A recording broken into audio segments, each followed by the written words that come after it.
Programmer बनाना चाहती है किसी तरीके से, तो बाकी जो बुक्स हैं वो मतलब प्रोग्रामिंग की तरफ इतना नहीं जाएंगी, वो टूल्स की तरफ जाएंगी, इन चीज़ों की तरफ जाएंगी। तो इसको कैसे करोगे? ये basically C plus plus programming है इस किताब में, ठीक है। थोड़ी सी सी लैंग्वेज भी है, लेकिन basically pretty much C plus plus programming है। मैं फिर कह रहा हूँ, ये मतलब पूरे 4 सालों की मेरे हिसाब से सबसे इम्पोर्टेंट किताब है। इसके वीडियो लेक्चर्स बहुत ही अच्छे हैं, बहुत ही ज़्यादा अच्छे हैं, सिर्फ थोड़े नहीं कुछ ज़्यादा ही अच्छे हैं, ठीक है। हैं पुराने, 15 एक साल पुराने हैं, लेकिन कमाल के हैं, ठीक है। तो मेरे ख्याल में वो लेने चाहिए लाजमी, ठीक है। क्लासेस लेना चाहते हो मेरे साथ ज़रूर लेते रहो, नो प्रॉब्लम, लेकिन वो वीडियो लेक्चर्स को मिस नहीं करना चाहिए। प्लस इसकी किताब भी काफ़ी अच्छी है। ये 600 सफ़ों की किताब है, ये 600 सफ़ों की पीडीएफ है, ठीक है। तो लेकिन है बहुत अच्छी, लिखी भी बहुत अच्छी है। तो इसकी ये तीनों सोर्सेज इस्तेमाल कर लो, तुम्हारा ही फ़ायदा है, ठीक है। मतलब मेरे लेक्चर्स भी इस्तेमाल कर लो, हैंडआउट्स भी इस्तेमाल कर लो, और वीडियो लेक्चर्स भी इस्तेमाल कर लो। इसके बाद तुम्हें ज़रूरत रहती कोई नहीं किसी और चीज़ की वैसे। लेकिन अगर फिर भी इससे भी ऊपर जाना चाहते हो, कोई ना कोई जाना चाहता होएगा, तो रेफरेंस बुक ले लो डिटेल डिटेल की। ये तुम्हें सिर्फ इस सेमेस्टर में काम नहीं आएगी, अगले 3 सेमेस्टर्स में काम आएगी। उर्दू बाजार से मिलती है, डिटेल डिटेल की बुक है प्रोग्रामिंग की। बस तुम डिटेल डिटेल कहोगे, वो फेमस है बहुत, मिल जाएगी तुम्हें। ये तुम्हें इस सेमेस्टर में भी काम आएगी, अगले सेमेस्टर में डेटा स्ट्रक्चर्स के अंदर काम आएगी, और उससे अगले सेमेस्टर में वो ऑब्जेक्ट ओरिएंटेड प्रोग्रामिंग में काम आएगी। मतलब बहुत यूजफुल है। व्यू जो है वो एक खास लेवल तक जाता है CS201 में। मतलब इस तरह से कह लो कि ये इन्होंने इतना मुश्किल नहीं किया जितना करना चाहिए था, ठीक है। मतलब फास्ट में जो बंदा यही सब्जेक्ट पढ़ रहा होता है, वो इसकी और ज़्यादा डेप्थ में जाता है। आपको डेप्थ में तो लेके गए हैं, लेकिन बहुत ज़्यादा डबोया नहीं है। मतलब दरमियान में रखा है बेसिकली। तो जो बंदा इससे भी ज़्यादा डेप्थ में जाना चाहता है, तो वो डिटेल डिटेल पकड़े और एक्सरसाइज करे। करना क्या होता है, प्रोग्रामिंग तो वही है जो तुम्हें इंटर में पढ़ाई थी। इफ़ की कंडीशन कैसे लिखते हैं, फॉर का लूप कैसे लिखते हैं, वो तो वही है, वो कभी चेंज नहीं होना। तो फ़र्क क्या होता है, फ़र्क डेप्थ में होता है कि तुम जो एग्जाम्पल्स एक्सरसाइजेस करते हो, वो कितना नीचे जाके करते हो। तो ये डिटेल डिटेल में ज़रा बहुत ज़्यादा डिटेल में हुई हुई है, और कोई ख़ास फ़र्क नहीं है। आ, इसका इसका सिर्फ लेक्चर 1 और 2 जो है ना, वो थ्योरी है। अब जिसको मैं नहीं करना चाहूँगा, मैं पढ़ लेता हूँ, लेकिन करना नहीं चाहूँगा। लेक्चर 3 से आगे हर चीज़ प्रोग्रामिंग है। इसकी कोई 6 असाइनमेंट्स आती हैं, और एक भी असाइनमेंट वर्ड पे नहीं बनती, सारा कोड है, सारा डेव पे बनता है, और सारा ही कोड है, पेपर भी सारा कोड है, ठीक है। तो थ्योरी इसमें बस ये सिर्फ लेक्चर 1 और लेक्चर 2 ही हैं जो थ्योरी तुम्हें नजर आएंगे, बाकी सब कोड है। प्रोग्रामिंग क्या है जानते हो? एक कंप्यूटर को एक सेट ऑफ इंस्ट्रक्शंस देना कोई भी काम करवाने के लिए, दैट इज प्रोग्रामिंग, ठीक है। तो a program is a sequence of steps to solve a particular problem. एक सीक्वेंस ऑफ इंस्ट्रक्शंस देनी है कंप्यूटर को, और ये प्रोग्रामिंग कहलाती है, ठीक है। ये पढ़ना यार, बस इस पे नहीं मैं टाइम ज़ाया करूंगा। वाई प्रोग्रामिंग इज इंपॉर्टेंट, ये तो बताने की जरूरत नहीं है। कंप्यूटर साइंस की दुनिया में each and every single thing is programming, ठीक है। ये जो मैंने हाईलाइट किया ना, यहाँ से लेके यहाँ तक, इसके पीछे भी कोड लिखा हुआ है कि ये कैसे हाईलाइट हो गया, ये येलो रंग में क्यों नहीं हुआ, ये गोल दायरे में क्यों नहीं हुआ, ये ऐसे ही क्यों हाईलाइट हुआ है। तो ये कोड है पीछे। Everything is programming, everything is code. Programmer की बजाते खुद वैल्यू काफी कम हो गई है 21वीं सदी में। 21वीं सदी में नहीं, एक्चुअली अब इस टाइम पे, मतलब 2015 तक प्रोग्रामर बहुत ही हाई इनकम अर्न कर रहा था, बहुत ही ज्यादा हाई। और उसको कोई रिक्वायरमेंट नहीं थी, उसको डिग्री नहीं चाहिए होती थी, उसको मतलब कोई कोई चीज भी नहीं चाहिए होती थी। अगर वो इंटर पास है और उसको कोड लिखना आता है, तो उसके लिए लाखों रुपए की जॉब्स अवेलेबल थी, वो करते थे। 2015 के बाद, 15-16 के बाद दुनिया थोड़ी सी चेंज होनी शुरू हुई है और प्रोग्रामर की वैल्यू इस वक्त काफ़ी कम हो चुकी है। वो काफ़ी कम इसलिए हो गई है कि अब ऑटोमेशन है, और ऑटोमेशन ये करती है कि वो टूल्स देती है जो खुद ब खुद कोड जनरेट करते हैं। तुम्हें आजकल एंड्रॉयड की प्रोग्रामिंग आनी ज़रूरी नहीं है एक एंड्रॉयड ऐप बनाने के लिए। तुम ड्रैग ड्रॉप के थ्रू ऐप बना लेते हो। 5 साल पहले कुछ सोच भी नहीं सकता था ये करने का। तो this is what it is. अगर इंटरेस्ट होए तो GPT-3 के बारे में पढ़ना। ये सब दुनिया उल्टा के बैठा हुआ है। GPT-3, तो GPT-3 आ चुका है, और बेसिकली मैं ज्यादा बता नहीं सकता इसको, आप खुद ही पढ़ोगे तो आपको पता चलेगा। इससे प्रोग्रामर खत्म हो जाएगा। प्रोग्रामर की अब GPT-3 के बाद जरूरत नहीं रहती मेरे ख्याल में, वो प्रोफेशन ही खत्म हो जाएगा। तो दुनिया सारी की सारी ऑटोमेशन की तरफ जा रही है। वो गाड़ियां खुद ब खुद चलती हैं, ड्राइवर की जरूरत नहीं रहती। रोबोट्स इंसान का इलाज करेंगे, ऑपरेशंस करेंगे, डॉक्टर्स की जरूरत नहीं रहेगी। तो दुनिया सारी ही ऑटोमेशन की तरफ जा रही है, लेकिन वो इसमें प्रोग्रामिंग में मसला ये है कि ये GPT-3 आ चुका है, ये रिलीज हो चुका है 1 साल पहले। This is very interesting. YouTube पे बड़ी मजेदार वीडियोस हैं, आंखें खुलती हैं बंदे के कि ये जा किधर रहे हैं हम। खैर, मेरा पॉइंट ये था कि प्रोग्रामिंग ने ही सारी कंप्यूटर साइंस चलाई है आज तक। अब आज प्रॉब्लम ये आ रही है कि ऑटोमेशन इसकी जगह काफी हद तक ले रहा है, ठीक है ना, वेस्ट में खास तौर पे। तो अगले 10 साल में क्या होता है we don't know, let's see. मतलब ये जो एक्चुअली बिल गेट्स था, स्टीव जॉब्स थे, ये सब प्रोग्राम, इलॉन मस्क, ये सब प्रोग्रामर्स थे। बिल गेट्स एक्चुअली प्रोग्रामर था, वो जो एप्पल का स्टीव जॉब्स था वो भी प्रोग्रामर था, और इलॉन मस्क भी प्रोग्रामर था। ये दुनिया में जितने तुमने रिचेस्ट लोग देखे हैं, जितने मोस्ट सक्सेसफुल लोग देखे हैं, ये सब प्रोग्रामर्स थे। अब अगले 10 साल में क्या होएगा, दैट इज डिफरेंट स्टोरी। ये अब कहानी चेंज होएगी मेरे ख्याल में। प्रोग्रामिंग के लिए स्किल्स क्या चाहिए, क्या आना चाहिए आपको? हर कोई प्रोग्रामर नहीं बन सकता, हर कोई नहीं बन सकता। हर कोई इस किताब को पढ़ के उसको पास तो कर सकता है, लेकिन प्रोग्रामर हर कोई नहीं बनेगा। उसके लिए मतलब कुछ स्किल्स इसने लिखी हुई हैं, कुछ और हैं। पेइंग अटेंशन टू डिटेल, जो पाकिस्तानी बिल्कुल नहीं करता। पाकिस्तानी जुगाड़ लगाता है ना, हमारी वो एक नेशनल वो है कि हमने जुगाड़ लगानी है। तो programming requires attention to detail, which means के एक छोटी से छोटी चीज भी आप सोच के फिर कोड लिख रहे होते हो कि कहीं पे कोई गलती ना हो जाए, कहीं पे कुछ ना हो जाए। अब ये दिस सिंपली मीन्स कि आपने हर प्रॉब्लम को हर तरीके से एनालाइज किया है और आप कोई गुंजाइश ना छोड़ो उसमें गलती की। This is what paying attention to detail is. ये अभी क्लास के अंदर ये ऐसे होएगा कि अगर मैं आपको एक क्वेश्चन देता हूँ तो उस क्वेश्चन का आंसर आप 5 सेकंड में नहीं दे दोगे। उसको पहले आप कम से कम 2 मिनट सोचोगे कि अच्छा यार इसको इस तरह भी कर सकते हैं, ये भी कर सकते हैं, ये भी कर सकते हैं, और फिर उसमें से बेहतर हल निकाल के वो पकड़ाते हो। That is what paying attention to detail means, कि आपने उसकी हर पॉसिबिलिटी सोची है। प्रोग्रामर्स को रीयूजेबिलिटी के बारे में बहुत ज्यादा सोचना चाहिए।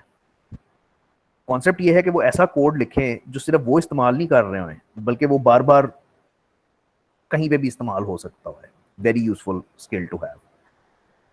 यूआई के बारे में सोचो, ये भी आजकल इतना इंपॉर्टेंट नहीं है। यूआई इज यूजर इंटरफेस, के जो यूजर के सामने जो वेबसाइट या जो एप्लीकेशन की शक्ल आती है वो जरा अच्छी होनी चाहिए। ये आजकल इतना इंपॉर्टेंट नहीं रहा क्योंकि वो सिंप्लीफाई हो गया बहुत। ये सबसे इंपॉर्टेंट बात है। कंप्यूटर खुद कुछ नहीं कर सकता, ये बात सबको पता है। स्टूपिड है, डम है, बंद है, बिजली से चलता है। बिजली बंद कर दोगे बंद हो जाएगा, खुद कुछ नहीं कर सकता। तो यू हैव टू, ये इंपॉर्टेंट बात इसलिए है कि आपने जब प्रोग्राम लिखना है तो आपने एक एक इंस्ट्रक्शन हाथ से लिखनी है। उसको कहना है कि किचन में जाओ, दराज खोलो, चम्मच निकालो, चीनी निकालो, एक एक चीज हाथ से लिख के देनी है कि ये करो, ठीक है। और आखिरी बात शायद अभी ना समझ आए, comment the code liberally. Comment the code का ये मतलब होता है कि जो कोड बेसिकली आप लिखते हो, मैं खोल के कोई भी फाइल दिखाता हूँ।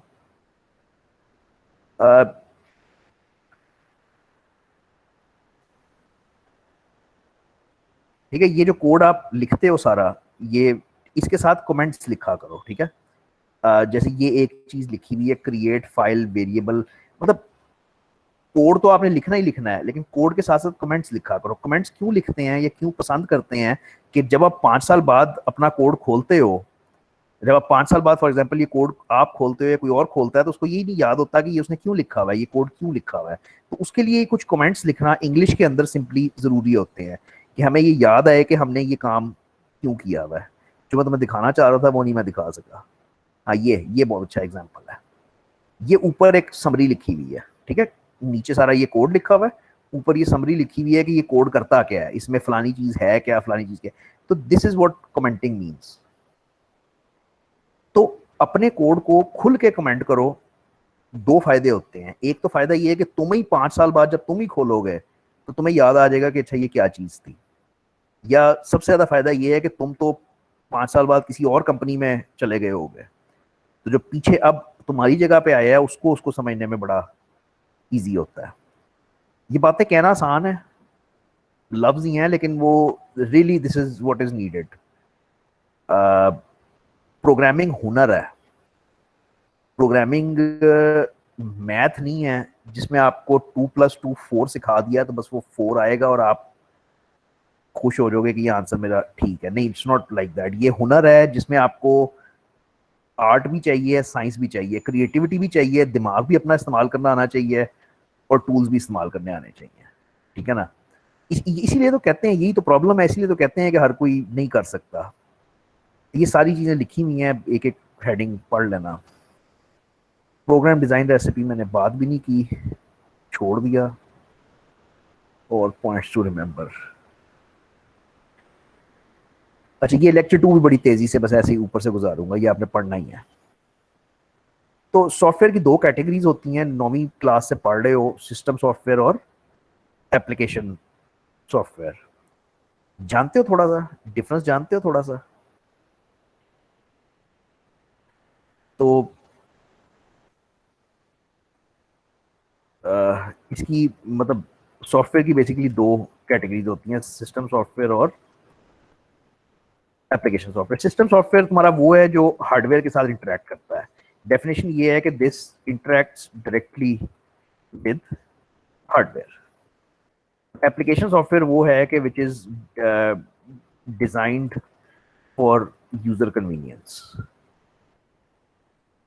usually performs specialized task for user।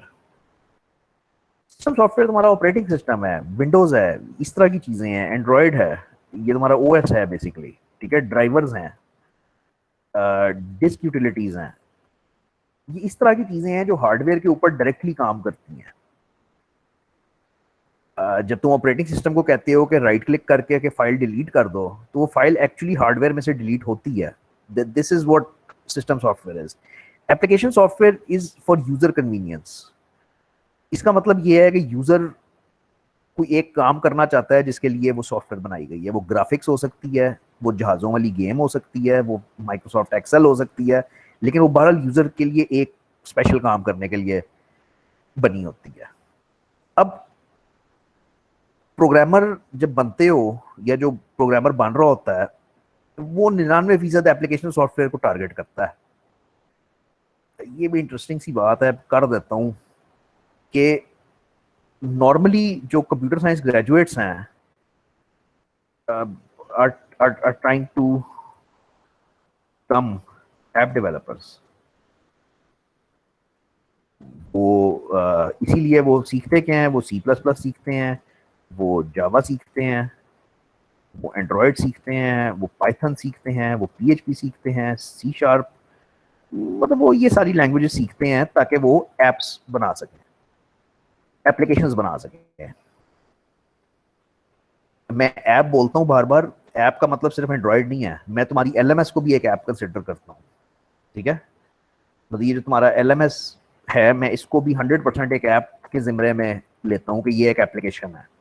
फर्क सिर्फ ये है कि एंड्रॉयड की स्क्रीन पे नहीं है, ये वेब पे है, ठीक है। तो to design all these applications आप प्रोग्रामिंग सीखते हो इन लैंग्वेजेस में। ठीक है, ये सारी कौन सी लैंग्वेजेस हैं? ये हैं हाई लेवल लैंग्वेजेस। और आप में से कुछ लोग पहुंच जाओगे यहाँ तक, कुछ लोग सीख जाओगे इसको, एप्लीकेशंस डेवलप करना, और एज अ करियर आप लोग ये काम करोगे, किसी के पास नौकरी करोगे, वो आपसे एप्लीकेशंस बनवाएगा, या अपना काम करोगे, अपनी एप्लीकेशंस डेवलप करोगे और जाके प्ले स्टोर पे और जगहों पे बेच दोगे। तो मतलब this is what 99% of people do. लेकिन बात यह है कि सिस्टम सॉफ्टवेयर भी तो लिखी जाती है। सिस्टम सॉफ्टवेयर को आसमान से तो नहीं उतरती, मतलब ऑपरेटिंग सिस्टम्स लिखे जाते हैं, ड्राइवर्स लिखे जाते हैं, ये भी प्रोग्रामर्स ही लिखते हैं। ये कौन लोग होते हैं? तो मैं कोई एक चीज पकड़ लेता हूँ, for example OS operating systems पकड़ लेता हूँ, यानी मैं दो एग्जांपल्स की बात कर लेता हूँ, विंडोज और, यार एक्चुअली मैंने बात पहले कर दी है। एक विंडोज था, एक मैक ओएस था, राइट? दुनिया में ये दो सबसे बड़े ऑपरेटिंग सिस्टम्स रहे। एंड्रॉयड अब आ गया। एंड्रॉयड को मैं काउंट नहीं करता क्योंकि अभी 4-5 साल ही हुए हैं मार्केट शेयर लिए हुए। तो ये 40 साल से बैठे हैं विंडोज और मैक ओएस, जिन्होंने हिलने नहीं दिया ऑपरेटिंग सिस्टम की मार्केट को। तो operating systems are also written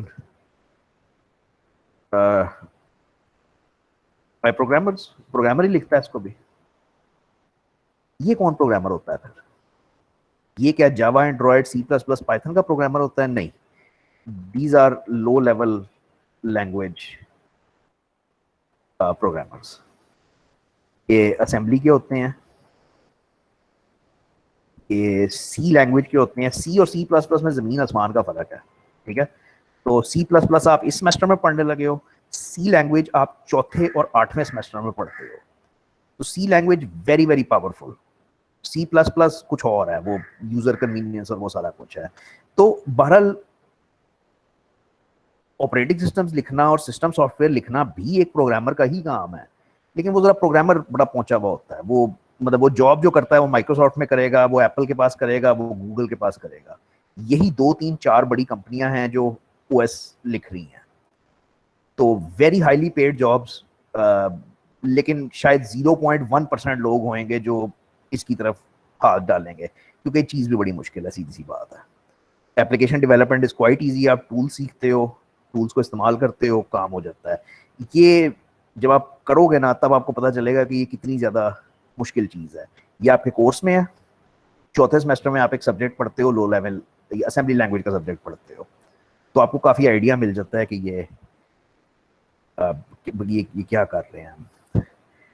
अच्छा, अब ये बात करनी इसलिए ज़रूरी थी कि मैंने एक्चुअली एंड यहाँ पे करना है कि ये नीचे सबसे तुम्हारे पास क्या है? सीपीयू। प्रोग्रामर कौन है यार? ये बात तो कभी खत्म ही नहीं होगी। मतलब प्रोग्रामर वायरसेस भी लिख रहा है, एंटी वायरसेस भी लिख रहा है, हैकर भी प्रोग्रामर है, फायरवॉल लिखने वाला भी प्रोग्रामर है। मतलब ये सब प्रोग्रामर्स हैं जो कंप्यूटर साइंस की दुनिया को सारे को चला रहे हैं। तो ये दो, क्योंकि किताब में बड़ी बड़ी कैटेगरीज आई थी तो मैंने इस पर बात कर ली है। लेकिन बहरहाल ये तो बात बिल्कुल ठीक है कि वो सारी दुनिया उसके ऊपर चल रही है। मैं इसको तोड़ूंगा सिर्फ दो कैटेगरीज में, हालांकि दरमियान में एक तीसरी भी होती है। एक मशीन लैंग्वेज होती है और एक हाई लेवल लैंग्वेज होती है। तीसरी कैटेगरी उसकी है मशीन, उसकी असेंबली लैंग्वेज की, जो मैं नहीं लिखना चाह रहा। जी, अब प्रोग्रामर जो बैठा है, प्रोग्रामर ने करना क्या है? बेसिकली सीपीयू से काम करवाना है। सीपीयू को सिर्फ दुनिया में एक चीज समझ आती है, वो मशीन लैंग्वेज है। Can only understand machine language. अगर तो आपके दिमाग में ये कॉन्सेप्ट क्लियर नहीं है तो अब बिल्कुल शीशे की तरह क्लियर कर लो। सीपीयू को कुछ और समझ नहीं आता except machine language. Machine language क्या होती है? Pure binary. प्योर बाइनरी यानी जिसके अंदर सिर्फ प्योर 0-1 है। प्योर का मतलब ये है कि 0-1 के अलावा उसके अंदर कुछ है ही नहीं। अब प्रोग्रामर 0-1 के अंदर तो काम नहीं करता। प्रोग्रामर पागल हो जाएगा अगर 0-1 के अंदर इंस्ट्रक्शंस लिखना शुरू कर दे, तो मरने वाला हो जाएगा। तो उसके लिए हमने हाई लेवल लैंग्वेजेस डेवलप कर दी, which are English like languages, इसमें वो इंग्लिश के वर्ड्स लिखता है, मैथ के वर्ड्स लिखता है, उसको ज़रा लिखना आसान होता है, designed for ease of humans. तो हमने हाई लेवल लैंग्वेजेस कुछ डेवलप, यार ये सारी वो है ना जो मैंने भी एग्जांपल्स आपको दिए हैं, सी प्लस प्लस, जावा, एटसेट्रा, ये सब हाई लेवल लैंग्वेजेस हैं। तो हमने प्रोग्रामर के लिए हाई लेवल लैंग्वेजेस डेवलप की ताकि वो आराम से इंग्लिश के अंदर चीजें लिख सके, कोड लिख सके इंग्लिश के अंदर। इवेंचुअली वो कोड कंप्यूटर के ऊपर नहीं चल सकता, कंप्यूटर के ऊपर तो बाइनरी चलनी है। तो इसको एंड पे ट्रांसलेट करना पड़ता है, तुम्हारी हाई लेवल लैंग्वेज को इसके अंदर मशीन के अंदर ट्रांसलेट करना पड़ता है। और ये कौन करता है, ये भी तुम्हें पता है कि कंपाइलर्स या इंटरप्रेटर्स। एक्चुअली ये कंपाइलर इंटरप्रेटर भी उसके अंदर लिखा जाता है असेंबली के अंदर, ये भी लो लेवल की प्रोग्रामिंग है, ये भी सिस्टम सॉफ्टवेयर है। तो तुम्हारी हाई लेवल लैंग्वेज का जो प्रोग्राम है जो तुमने इंग्लिश में लिखा है, उसको कंपाइलर उठा के ट्रांसलेट करता है मशीन के अंदर, विच मींस प्योर 0-1 की जबान में, ठीक है। और फिर सीपीयू उसको रन कर देता है। अब हमने पढ़नी है सी प्लस प्लस, हमारा कोर्स सी प्लस प्लस में है। तो हम अब स्पेसिफिक सी प्लस प्लस का एग्जाम्पल उठाएंगे कि हम लिखा करेंगे सोर्स कोड, तो डॉट सीपीपी फाइल हुआ करेगी, और हम इसको कंपाइल करवाएंगे तो ये बन जाएगा ऑब्जेक्ट कोड जो डॉट एक्जी फाइल हुआ करेगी, और फिर हम इसको सीपीयू के ऊपर रन कर देंगे।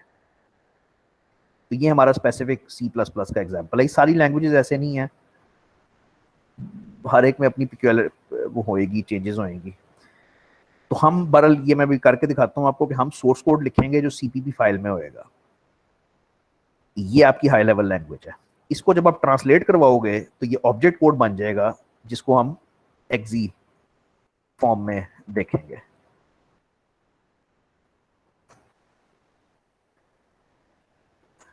इतना लेट, अच्छा भाई, ये हमने बात की, हमने थोड़ी ज्यादा बात कर ली है, इतनी करनी नहीं थी इस चीज की, बहरहाल थोड़ा ज्यादा कर लिया। तो ये डिवाइस ड्राइवर्स, ये ऑपरेटिंग सिस्टम, ये सारी चीजें थी जो वो लो लेवल वाला लिख रहा था। इसको पढ़ के जरूर देखना यार, ये हेडिंग जरूर पढ़ना। इसमें से तुम्हारे एमसीक्यूज आते हैं, कोई 2-3 आते हैं, है तो कहानी सिर्फ, लेकिन मतलब इसमें से वो तो हिस्ट्री में से चीजें पूछी जाती हैं। हिस्ट्री है ये, मैं इसको पढ़ा नहीं रहा, बस इसको प्लीज याद कर लेना। सबसे पहले बनी थी सी लैंग्वेज 60s के अंदर। चांद पे गए थे इसके बगैर, चांद पे रॉकेट ले गए थे इसके बगैर, पता नहीं कैसे ले गए, समझ नहीं आती अब। तो बहरहाल सी लैंग्वेज बनी थी उस वक्त 1970 में कह लो, ठीक है, बेल लेबोरेटरीज में बनी थी। इससे पहले बी लैंग्वेज होती थी, बी और बीसीपीएल। ये बी और बीसीपीएल एक ही थी, ये प्रोसीजरल थी, वो नॉन प्रोसीजरल थी। बहरहाल खैर बी को पकड़ के कन्वर्ट किया गया सी के अंदर, ठीक है, और ये मार्टिन रिचर्ड्स ने किया था। फिर 1970 में केंट थॉमसन ये बंदा है जिसने बी लैंग्वेज पकड़ के यूनिक्स का ऑपरेटिंग सिस्टम लिखा। इस वक्त तक वो स्टीव जॉब्स और माइक्रोसॉफ्ट वाला बाबा नहीं आए, ये दोनों भी मार्केट में नहीं आए, ठीक है। तो उससे पहले यूनिक्स का ऑपरेटिंग सिस्टम लिखा गया। उसके बाद तकरीबन मेरा ख्याल है मिड 70s के एंड पे, ये नाम याद रखो, डेनिस रिची वो बंदा है जिसने सी प्लस प्लस बनाई है। बेसिकली इसने बेसिकली बी और सी को मिक्स करके एक नया प्लेटफॉर्म दिया था जिसको सी और सी प्लस प्लस लैंग्वेज कहते हो। और इस लैंग्वेज का सबसे ज्यादा इस्तेमाल शुरू में ये था कि ऑपरेटिंग सिस्टम्स लिखने के काम आती थी। ये सी की बात हो रही है सॉरी, ये बात ख्याल रखना थोड़ा सा, ये खाली सी की बात हो रही है, नॉट सी प्लस प्लस। ये मैं बात कर ही दूँ थोड़ी सी के, ये तंग करेगी बात, C versus C plus plus, ये बहुत जमीन आसमान का फर्क है। C is low level language basically, design to interact with hardware. C plus plus is very high level, थोड़ी हाई लेवल भी नहीं है, बहुत ही हाई लेवल है, विच मीन्स कि ये completely designed for user interaction, object oriented programming, user की सारी चीजें, ये सब कुछ इसके अंदर सी प्लस प्लस के अंदर आता है। दोनों में कमांड भी फर्क है और एक्चुअली बिल्कुल फर्क है, मतलब सी इस्तेमाल किसी और चीज के लिए होती है, सी प्लस प्लस किसी और चीज के लिए। मतलब तुम्हारे कमरे में अगर पंखा चल रहा है, उसको तुमने अपने कीबोर्ड से कंट्रोल करना है, कीबोर्ड से उसको तेज करना है, स्लो करना है, ऑफ करना है, तो तुम सी प्लस प्लस नहीं इस्तेमाल करोगे, तुम सी इस्तेमाल करोगे हार्डवेयर के साथ काम करने के लिए। लेकिन अगर तुमने एप्लीकेशन बनानी है, एक स्टूडेंट का रिजल्ट कार्ड बनाना है जिसमें मार्क्स इनपुट करो और रिजल्ट आए, तो वो सी प्लस प्लस है, वो यूजर लेवल थिंग है। ये तकरीबन 15-20 लेक्चर्स तक ये बात तंग करेगी, तो फिर क्लियर हो जाएगी जब बिल्कुल वो करना शुरू करोगे। लो जी, हम काम करना शुरू करते हैं। हमें चाहिए क्या है? हमें एक एडिटर चाहिए, नोटपैड, जहां पे हम कोड लिख सकें। ये एडिटर हो गया जिसपे हम कोड लिखेंगे। हमें एक कंपाइलर चाहिए, जाहिर बात है हम कोड लिख लेंगे, उसके बाद उसको ट्रांसलेट करवाना है तो हमें कंपाइलर चाहिए। एक डिबगर चाहिए। डिबगर एक एप्लीकेशन होती है जिस पे आप अपने कोड को डिबग कर सकते हो, उसमें एरर्स ढूंढ सकते हो, उसमें मसले तलाश कर सकते हो। जरूरी नहीं है कि ये होए, लेकिन बहरहाल अगर ये होए तो एरर्स तलाश करना जरा जरूरी इजी हो जाएगा। फिर आपको एक लिंकर चाहिए। लिंकर डिफरेंट लाइब्रेरीज को लिंक करता है। 5 मिनट में मैं इसकी तरफ आता हूँ। और इवेंचुअली आपको एक लोडर चाहिए। लोडर एक ऐसा सॉफ्टवेयर है जो आपके कोड को उठा के मेमोरी में रखेगा और फिर उसको चलाना शुरू कर देगा। सॉरी, चलाने नहीं शुरू करेगा, वो और है। लोडर सिर्फ ये करेगा कि वो तुम्हारे ऑब्जेक्ट कोड को डिस्क से उठाएगा और रैम में रख देगा। तो ये ज्यादातर काम ऑपरेटिंग सिस्टम हमारे लिए कर रहा होता है, तो लोडर उसका हिस्सा बन जाता है। लो जी, काम कुछ ऐसे चलेगा कि हम एडिटर के अंदर कोड टाइप करेंगे, नोटपैड फॉर एग्जाम्पल, और वो हम डिस्क पे स्टोर कर देंगे। जारी बात है, इसकी सीपीपी फाइल बनती है, सीपीपी। उसके बाद प्री प्रोसेसर आता है, और प्री प्रोसेसर मेरे कोड के ऊपर, जो मैंने कोड सोर्स कोड इधर लिखा है उसके ऊपर कुछ काम करता है। ठीक है, 5-1 मिनट लगेंगे इसको समझ आने में, चलने देना। उसके बाद कंपाइलर आता है। कंपाइलर तुम्हें पता है क्या करता है? मेरा सोर्स कोड उठाता है और उसको ट्रांसलेट करता है ऑब्जेक्ट कोड में, मशीन लैंग्वेज में, और मेरी डिस्क पे एक फाइल बना देता है, वो एक्जी फाइल बन जाएगी। लिंकर भी अगेन 5 मिनट बाद। तो उसके बाद जब मेरा ऑब्जेक्ट कोड बन चुका है, तो मुझे एक लोडर चाहिए जिसका सिर्फ एक ही काम है दुनिया में कि वो डिस्क से मेरा कोड उठाएगा और उठा के मेमोरी में फेंकेगा। एक दफा मेमोरी में आ गया तो अब ऑपरेटिंग सिस्टम और सीपीयू उसके ऊपर काम कर सकते हैं, अब वो उसको चला सकते हैं। तो ये सारी एक तसलसल बनेगा। मेरा ख्याल है अब इसको कर ही ले। तो ये सारा कुछ या तो तुम अलग-अलग करो, यार कैसे कहें इसको, बेसिकली ना, there are two ways of programming. अजीब सी बात कर रहा हूँ, लेकिन जरा समझना क्या कह रहा हूँ। एक रास्ता ये होता है कि अपने पास एडिटर रखो, अपने पास कंपाइलर रखो, अपने पास लिंकर रखो, अपने पास लोडर रखो, और उसके बाद इंटरप्रेटर रखो जो उसको रन कर दे। Use all the above tools to execute code. एक रास्ता ये है। दूसरा रास्ता ये है, और use an IDE. IDE stands for integrated development environment.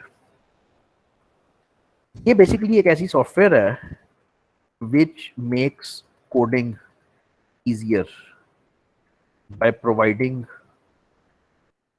all the tools in a single place. Actually जब प्रोग्रामिंग सिखाई जाती है तो उसको सिखाना ऐसे चाहिए कि यार नोटपैड खोलो, उसके ऊपर कोड लिखो, फिर हाथ से उसको कंपाइल करो, फिर हाथ से उसको लिंक करो, हाथ से उसको लोड करो, ताकि स्टूडेंट को एक एक चीज, मतलब उसकी नीचे तक जाके उसकी डिटेल पता चलती है कि ये सारा कुछ कैसे हो रहा है। आईडी अनफॉर्चुनेटली ये सारा कुछ छुपा देती है तुमसे। आईडी में तुम एक बटन दबाते हो, सारा कुछ हो जाता है पीछे से। ठीक है, तो एक्चुअली तो जिंदगी आसान करती है, लेकिन स्टार्ट में करवाना नहीं चाहिए, लेकिन बहरहाल आपको ऐसे ही करवाया हुआ है। तो हमारे कोर्स में हम we will be using Dev C++ ID for CS201। मैं एक बात यहीं पे बता दूं कि यू कैन यूज बहुत सारी और चीजें यूज कर सकते हो, विजुअल स्टूडियो यूज कर सकते हो, और टूल्स यूज कर सकते हो, but this is not allowed in this course. Problem assignments है, प्रॉब्लम मेनली असाइनमेंट्स है, ठीक है। असाइनमेंट्स तुम्हारी सिर्फ एक्सेप्ट होंगी डेव CPP। हर असाइनमेंट के ऊपर लिखा होगा कि डेव यूज करते हुए बनाना है। भाई तुम कोड कहीं भी चला सकते हो ना, क्योंकि बहुत सारी आईडीज हैं जो तुम्हें वो कोड चलाने की इजाजत दे देंगी। तो लेकिन आपने जो यूज करना है वो डेव CPP यूज करना है। मेरे पास इंस्टॉल हुआ हुआ है ऑलरेडी, लेकिन मतलब ये लिटरली इतना आसान होएगा कि तुम बस लिख दो डेव C++ डाउनलोड, बस ज्यादा दूर नहीं जाना, जो पहली लिंक ही आ गया वहीं से ले लो, खत्म बात। ठीक है, इसको डाउनलोड कर लो। ये एग्जी होएगी, उसमें क्या बताऊं मैं, सिंपल सी एग्जी होएगी, उसको बस डबल क्लिक करो और स्टार्ट कर लो। आई डोंट थिंक इवन इसमें कुछ जिप करने की या कुछ ऐसी चीज की, हाँ ये सिंपल एग्जी है।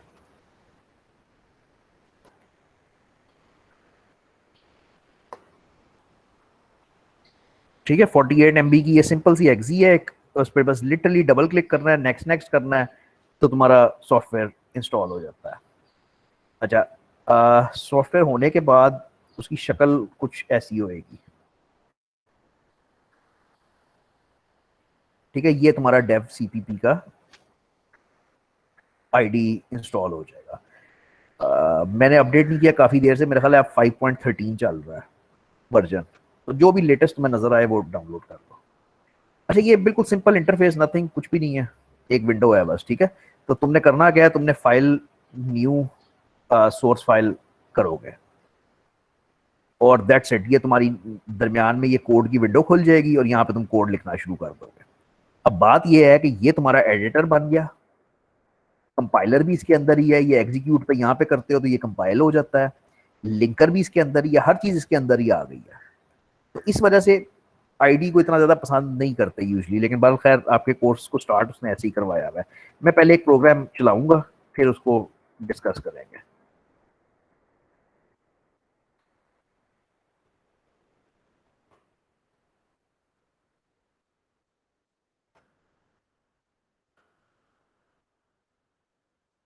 ठीक है, कुछ अभी मैं समझा नहीं रहा, बस सिर्फ मैंने कुछ लिखा है, कुछ कोड लिखा है।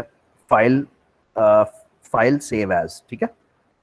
अच्छा, सेव एज करोगे तो तुम्हें फाइल का नाम नॉर्मल वही कहानी है कि जो मर्जी लिखो फाइल का नाम। तो मैं फर्स्ट फाइल लिख रहा हूँ,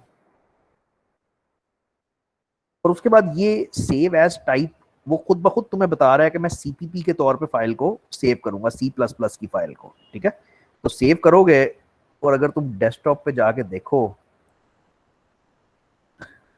तो ये तुम्हारी फर्स्ट फाइल बनेगी, ये C++ की सोर्स फाइल होएगी, CPP फाइल होएगी, और इसकी शक्ल कुछ इस तरह की बन जाएगी। ठीक है, अच्छा, अब ये हमारा पहला स्टेप हो गया कि हमने सोर्स कोड टाइप कर दिया। अगेन मेरा पॉइंट ये था कि ये तुम दो जगहों पे कर सकते हो, या तो हाथ से एडिटर के ऊपर कर लो या आईडी यूज कर लो, लेकिन अगेन आपके कोर्स में इस वक्त आईडी है, तो आप पहले वाला चक्कर भूल जाओ बिल्कुल। अच्छा, अब इसको आके एग्जीक्यूट और कंपाइल करो। कंपाइल करने से क्या होता है,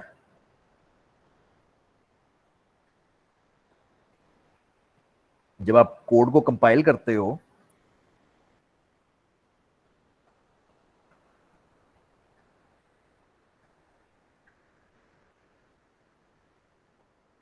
तो हमने सोर्स कोड लिखा था, CPP फाइल बनाई थी।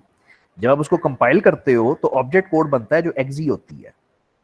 ये ऑब्जेक्ट कोड आप नहीं खोल सकते, आप नहीं समझ सकते कि इसमें क्या लिखा हुआ है, वो मशीन लैंग्वेज होती है, प्योर 0-1 की जबान होती है, लेकिन वो CPU एग्जीक्यूट करता है।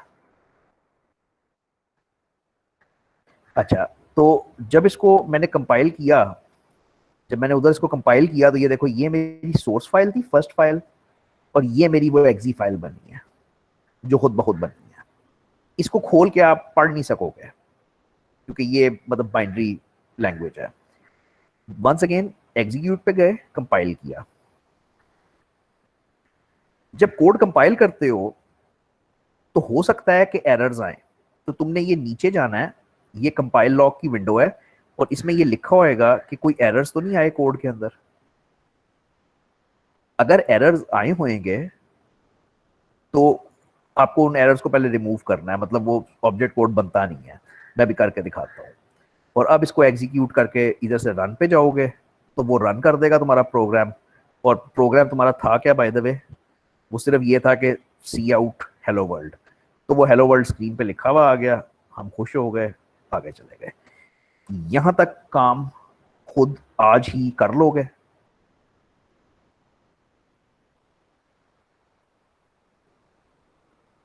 ये रिक्वायर्ड है, ठीक है। तो ये मेरा फर्स्ट सी का प्रोग्राम है। मैं वेरिएबल्स में बिल्कुल नहीं जाऊंगा, मैं इसी के ऊपर अभी और काम करूंगा, ठीक है। बस इससे आगे मैं नहीं जाऊंगा आज। तो ये सारा कुछ आज रिक्वायर्ड है आपसे कि जाके डेव इंस्टॉल कर लो। डेव इंस्टॉल करके ये कोड लिख लो और कोड को ये भी देख लो। हाँ, ये भी जरा देख लो, ये बुक में लिखा हुआ है। बुक में पहला कोड आपका ये लिखा हुआ है, ये, ठीक है। इसमें और मेरे कोड में थोड़ा सा फर्क है। फर्क पकड़ो। वेलकम टू वर्चुअल यूनिवर्सिटी और हेलो वर्ल्ड। हाँ, बट आई थिंक वो तो कॉस्मेटिक है ना। आई थिंक वो तो कॉस्मेटिक है कि वो तो मैं मतलब यहाँ पे कुछ भी और मैसेज लिख दूंगा। हाँ, डॉट ये एच इंपॉर्टेंट, ये काफी इंपॉर्टेंट है। ये पहला फर्क यहाँ से पकड़ो, ये डॉट एच है, मैंने डॉट एच नहीं लिखा। और दूसरा फर्क ये लाइन है, यूजिंग ठीक है। नेम्स। हाँ, अभी जरा बात को समझ लेना। ये किताब पुरानी लिखी हुई है, मैं तो बताया 15 एक साल पुरानी लिखी हुई है। ये 32 बिट के सीपीयूज के ऊपर लिखी हुई है। अगर अभी भी तुम्हारे पास 32 बिट की विंडोज और 32 बिट का सीपीयू है, जो मेरा नहीं ख्याल किसी के पास होएगा अब, लेकिन अगर है तो तुम इसी तरीके से काम करोगे। ये दिस इज फाइन, ये चलेगा बिल्कुल। अगर तुम्हारे पास 64 बिट का आर्किटेक्चर है, यानी विंडोज भी 64 बिट की है और नीचे हार्डवेयर भी 64 बिट की है, देन सिर्फ तुम्हारे पास फर्क ये आ जाता है कि यहाँ पे ये तुम डॉट एच नहीं लिख रहे और ये एक लाइन एक्स्ट्रा तुम लिख रहे हो। इसको मैं इस वक्त समझा नहीं सकता, महीने डेढ़ महीने तक समझ आ जाएगी, ठीक है, खुद ब खुद समझ आ जाएगी। लेकिन इस वक्त पहले दिन ये तुम्हें मानना पड़ेगा कि बस ये तुम्हें 64 बिट के आर्किटेक्चर में लिखनी है और उसके बाद तुम्हें अपना कोड लिखना शुरू कर देना है, ठीक है। ये मैं उस पर स्लाइड पे भी रख देता हूँ ताकि रेफरेंस बन जाए, ठीक है। ये काफी कंफ्यूजन होती है पहली दफा कि भाई ये एक्स्ट्रा लाइनें क्यों लिख रहे हो, ये क्या है। तो वो ये सिर्फ आर्किटेक्चर का फर्क है यार, 32-64 का, और कोई बात नहीं है। अच्छा, सर अस्सलाम अब एक वालेकुम।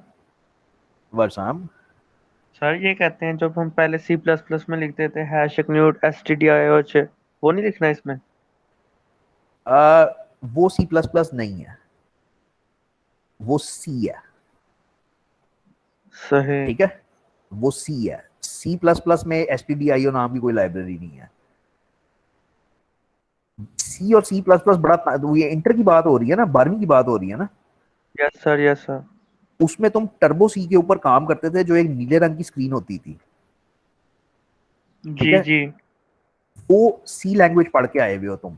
तुमने प्रिंट एफ पढ़ा हुआ है, तुमने स्कैन एफ पढ़ा हुआ है, वो छोड़ दो सारा कुछ, वो सी लैंग्वेज थी, ठीक है। तो सी प्लस प्लस नहीं, सी प्लस प्लस में ये प्रिंट एफ नहीं, देखो मैंने प्रिंट एफ नहीं लिखा, मैंने सी आउट लिखा है, ये डिफरेंट है। अब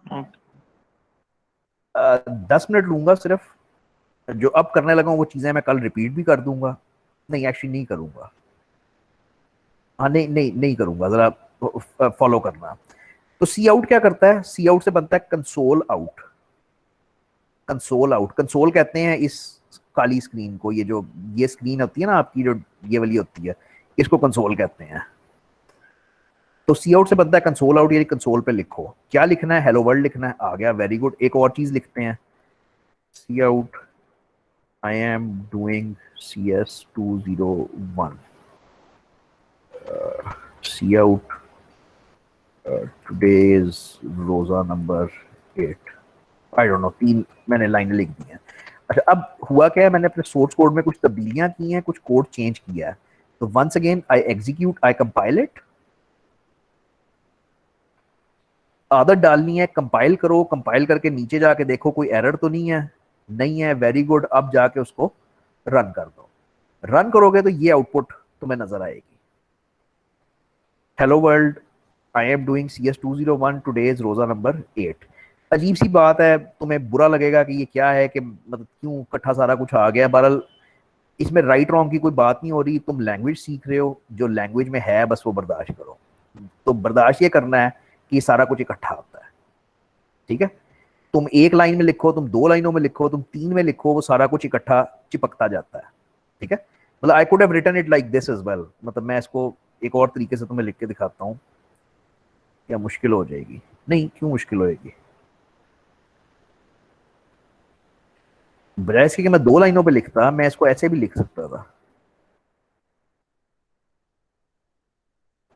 मैंने लिखा कि सी आउट करो, ये एक ऑपरेटर है, डबल लेस देन का साइन है। कोशिश किया करो यार स्पेसेस ना डाला करो, वैसे चल जाएगा लेकिन कोशिश करो ना डालो, क्योंकि आगे कुछ कमांड्स हैं जो नहीं चलेंगी।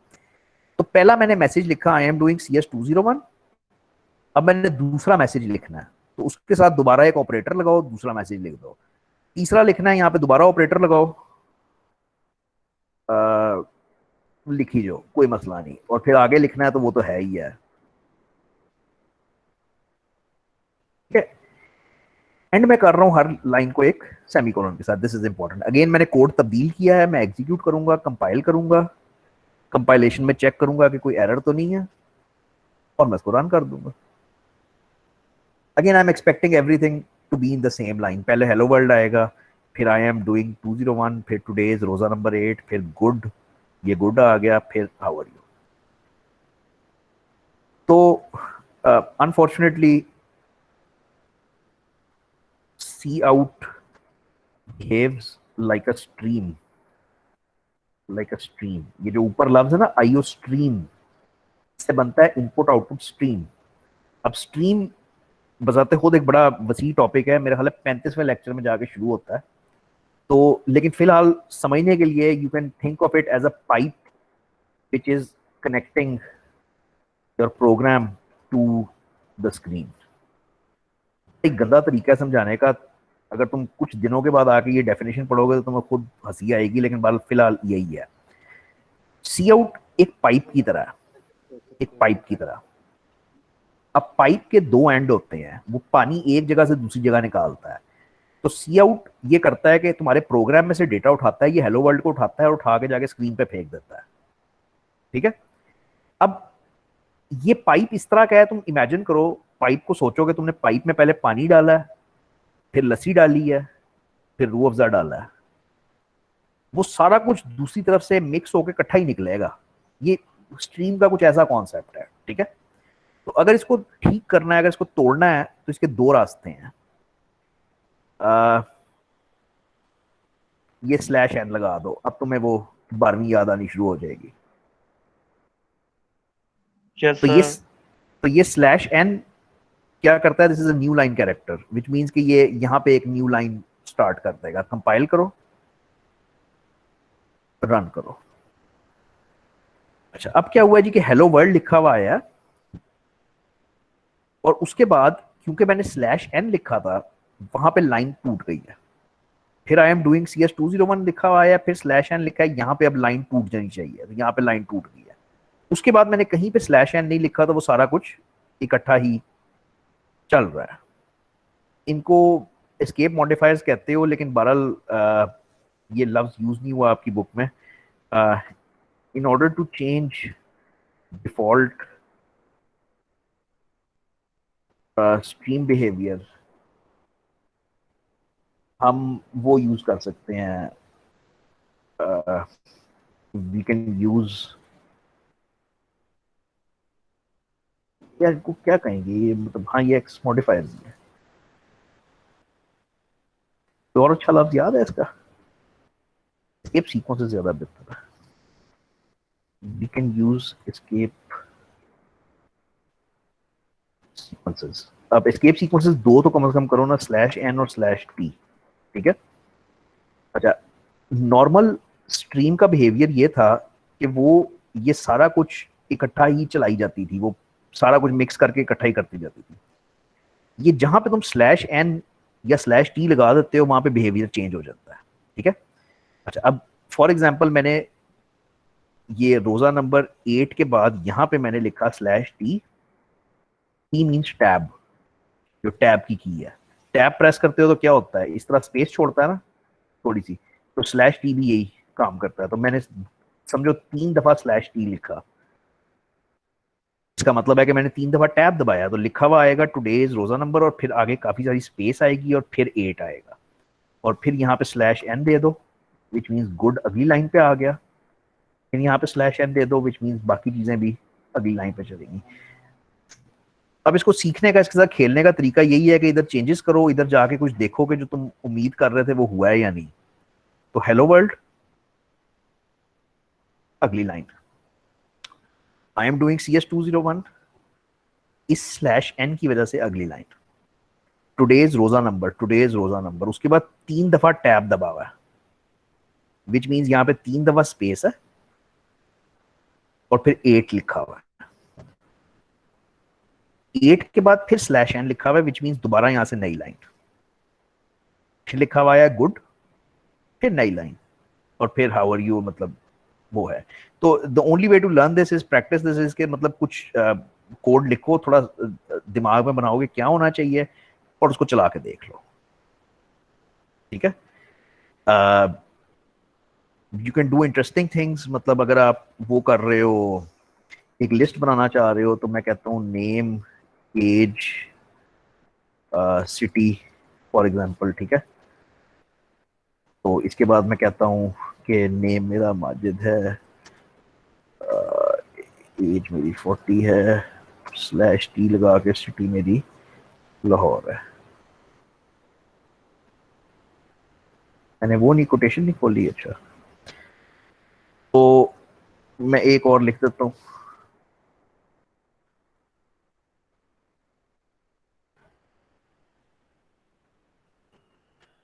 अब आपके दिमाग में पिक्चर बननी चाहिए कि इसकी आउटपुट क्या आएगी।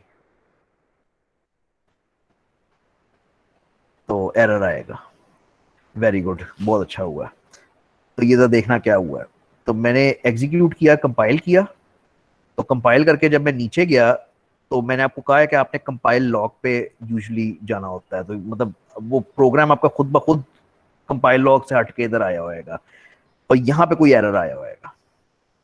भाई कंपाइल लॉग में पहले क्या लिखा हुआ आ रहा था कि नो एरर्स, एरर 0 या कुछ इस तरह, ठीक है। अब यहाँ पे आ रहा है एरर्स 1, लेकिन इसका फायदा नहीं है, यहाँ से पता नहीं चलता एरर कहाँ पे है।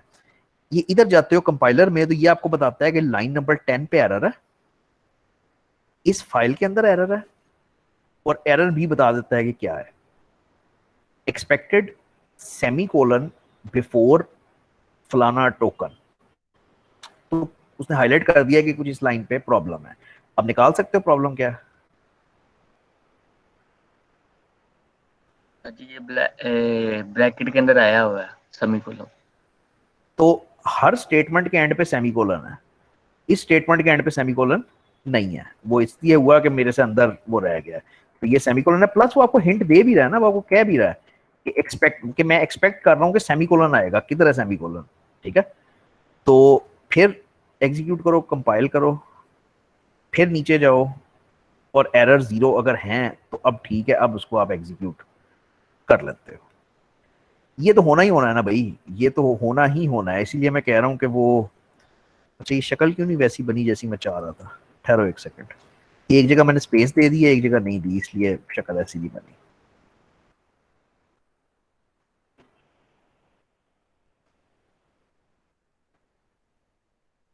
F9 और F10 है short keys by the way.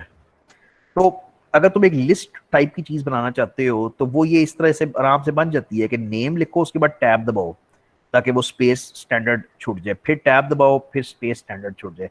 अब इसके नीचे तुम एक्सेल की तरह जितनी मर्जी लंबी लिस्ट बनाई जाते हो वो उस तरह से होती है।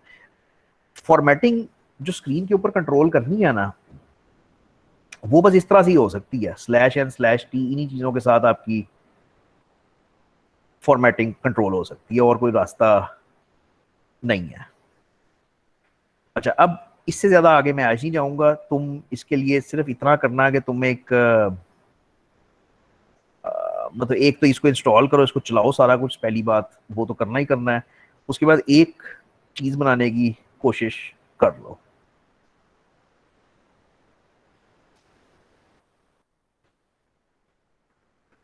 ठीक है, मतलब कुछ कुछ इस तरह से बनाओ कि मतलब ये मेरा, ये अगर मेरी स्क्रीन है तो मेरी स्क्रीन के सेंटर में यहाँ पे आई डोंट नो, आई, हाँ साहब होटल, और हाँ साहब होटल के बाद यहाँ पे आए कि यार बिल बिल बनाना चाह रहा हूँ एक होटल का, रेस्टोरेंट का। ठीक है, तो यहाँ पे हो जाए क्वांटिटी कितनी है, यहाँ पे हो जाए कि आइटम कौन सा है, और फिर यहाँ पे हो जाए कि प्राइस क्या है। ठीक है, तो मैंने फॉर एग्जांपल 2 दाल की प्लेटें खाई हैं और उसकी प्राइस हो गई 200 रुपये। ये फर्जी अपने पास से जो मर्जी डालो। ठीक है, तो ये 7 अप पी है और इसकी प्राइस हो गई 100 रुपये। और एंड पे आपने टोटल बिल करके बता दो, total bill is equal to 300 रुपये,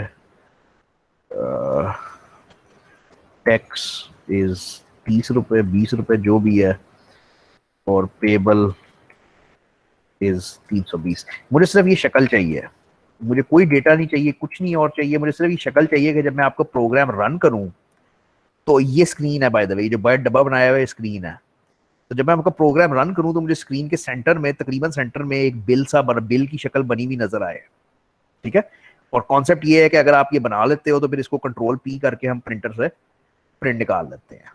ठीक है, वो वही बिल आप कस्टमर को पकड़ा देते हो। तो मतलब समथिंग लाइक दैट ना, इसमें लाइनें लगा लो, लगानी है तो यहाँ पे लाइन लगाने की कोशिश करो, यहाँ पे लाइन लगाने की कोशिश करो, कुछ आई डोंट नो, कुछ खेल के देखोगे क्या है।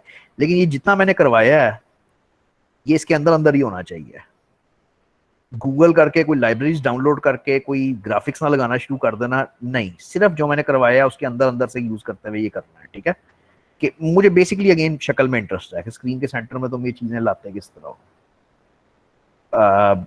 कोशिश करना नेक्स्ट टाइम लेके आओ, कोई भी एक बंदा स्क्रीन शेयर करके अपनी मुझे चला के दिखा दे, और बस दैट्स इट। आपने सिर्फ पहले 2 लेक्चर्स रीड करने हैं और मैंने सिर्फ आपको ये अभी तक करवाया है। ये हमारा नेक्स्ट टाइम टॉपिक होएगा। ठीक है, अभी कोई मसले मसाइल कोई पूछना हो कुछ?